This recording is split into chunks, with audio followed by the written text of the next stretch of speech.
It has been said that the adventure in life is to learn. Leonardo da Vinci said it this way. He said, learning is the only thing that the mind never exhausts, it never fears, and it never regrets.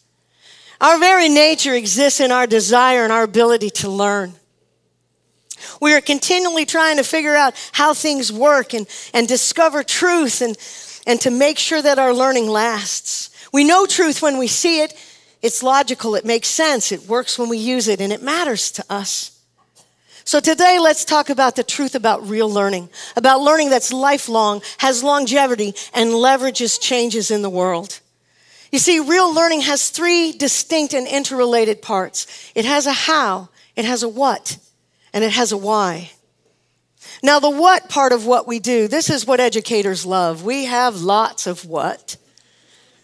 We love core and standards and curriculum and lesson plans.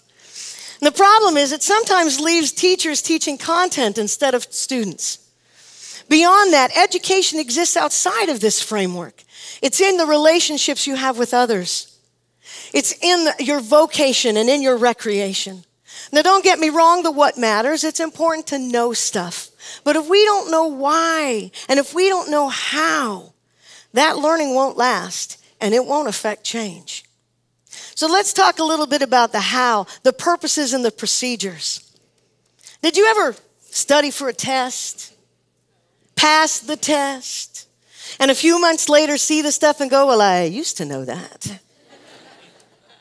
You see, if we can't apply it, if we can't create with it, if we don't use it, we lose it. And then there's the why, the purpose behind our learning. You see, you may know what something is. You may even know how it works. But if you don't understand how it benefits your life and those that you love, again, the learning won't last and it won't affect change. The best way, it seems to me and to most of us, is that if you give us a how and we try to do whatever that is by using the what, and then we get our why, that this is the best way to learn. And early educators around the world use this method. They were like, here, try this thing. Now, you might need this to do that. And then, what was that all about? Why do you think we did that? But somewhere in upper elementary, middle school, and high school, somebody said, if we don't know why, we won't be motivated. We won't want to learn. And so it starts this front loading of, we get all of this why, and we get all of this what, and then there's no how. And information becomes regurgitation and not implementation.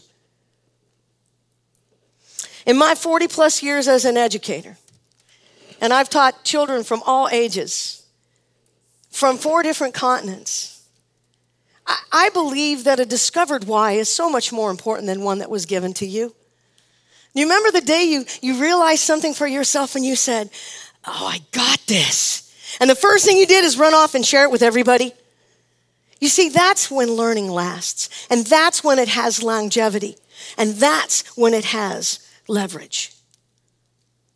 And you know what's the most exciting part is I think I figured out why that is.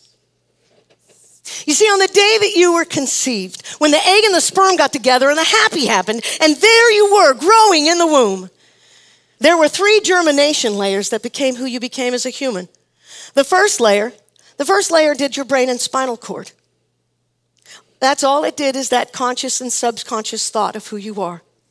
Now I'm going to do a little experiment with you, okay? I'm going to ask you this question. I want you to tell me how intelligent you think you are. I want you to score your intelligence on a scale of 1 to 10. 1, not so bright, 10, brilliant. I want you to put it on your hands, score yourself, scale of 1 to 10. Put it on, hold it up so we can all see. Come on, put them up. Put your hands up. Let's put them, scale of 1 to 10, not so bright, 10, brilliant. Hold them up high. Everybody put your, now look around the room and see what everybody's got up, right? Okay, everybody got a good look? Okay, put your hands down.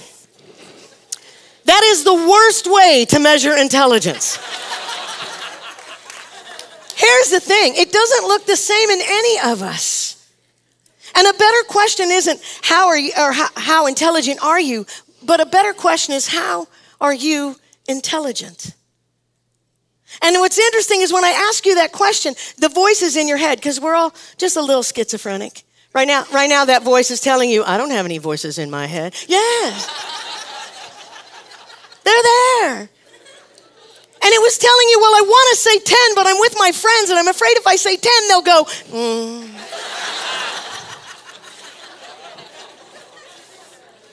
Or you had this thing in your head, you were thinking, well, I'm at least a 5. And now you had like this roulette thing on your 6, 7, or 8. 6. And had you looked around the room, you would have seen most all of you scored yourselves a 6, a 7, or an 8. It's interesting about this question. The younger you are when I ask it to you, the higher the score you yeah.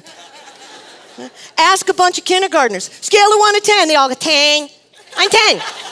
He 10, she 10. We all 10.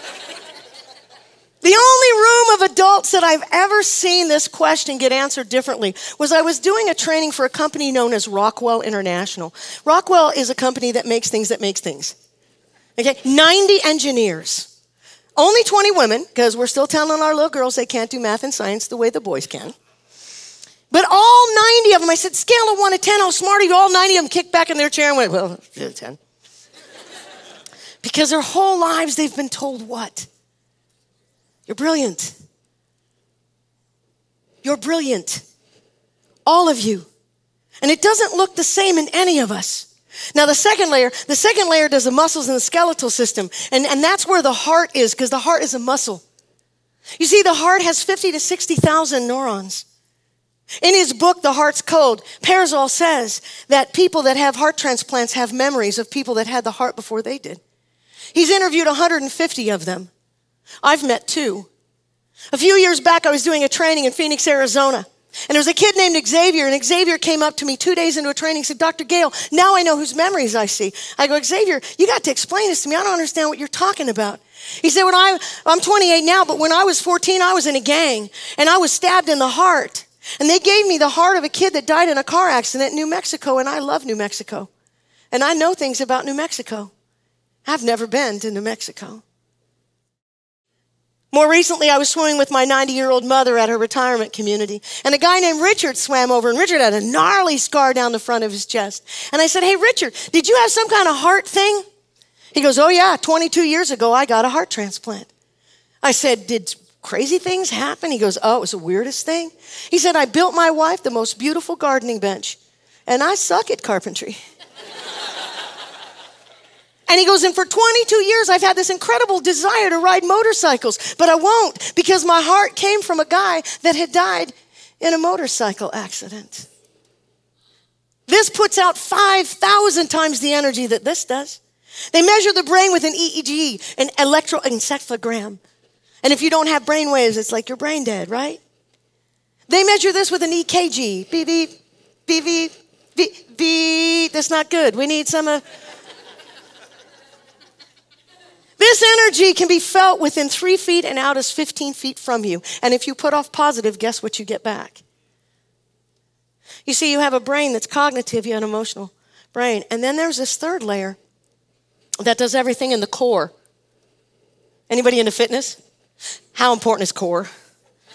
Isn't it the thing, right? Like 60% of the body cells are designed to feed the rest of the body.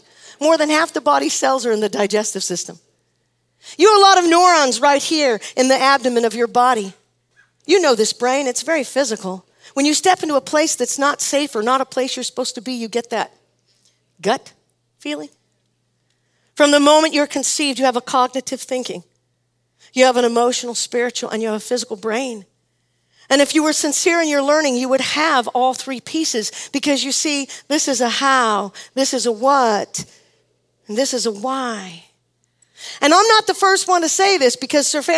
Francis of Assisi said it this way. He said, the man who works with his hands, he's a laborer. But the one who works with his head and his hands, well, that's a craftsman. But if he works with his hands, his head, and his heart, now he's an artist.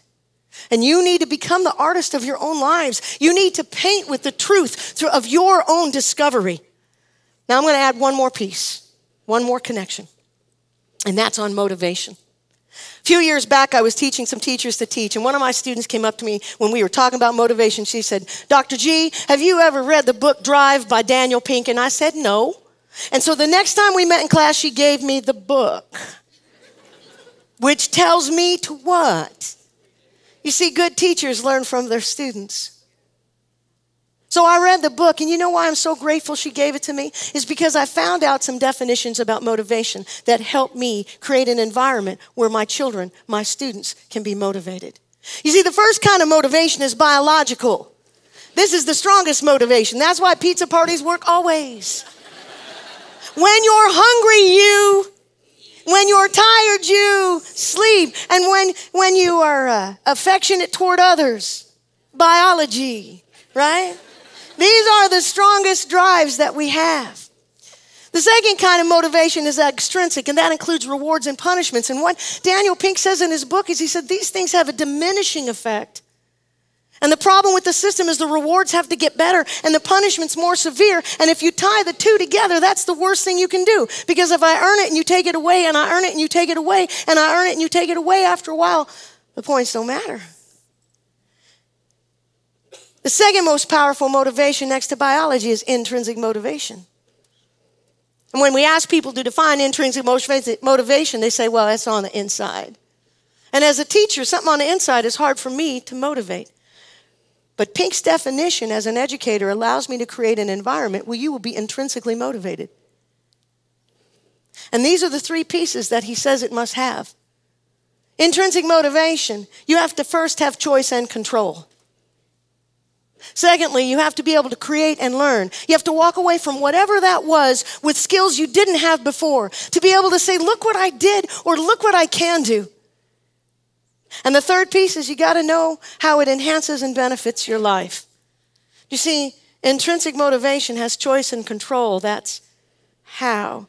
And create and learn, that's what. And then understand the benefit, because that's the why. In mathematics, the strongest shape is an equilateral triangle. 3 sides that support the one. Engineers have long known that this is the shape that they build some of the most amazing structures in the world. In mathematics, we speak of fractals, of a pattern that repeats itself again and again and again in nature. Inside of a single snowflake, that pattern is repeated again and again and again. And in a fern, it's the leaf and the stem and the plant. And in learning, it is a how, a what, and a why. It is a physical and a cognitive and an emotional brain. You need to become the artists of your own lives. You need to use your head, your heart, and your hands. You need to see it. You need to internalize it. And then you need to share it with the world, because this is the triangle of navigating truth.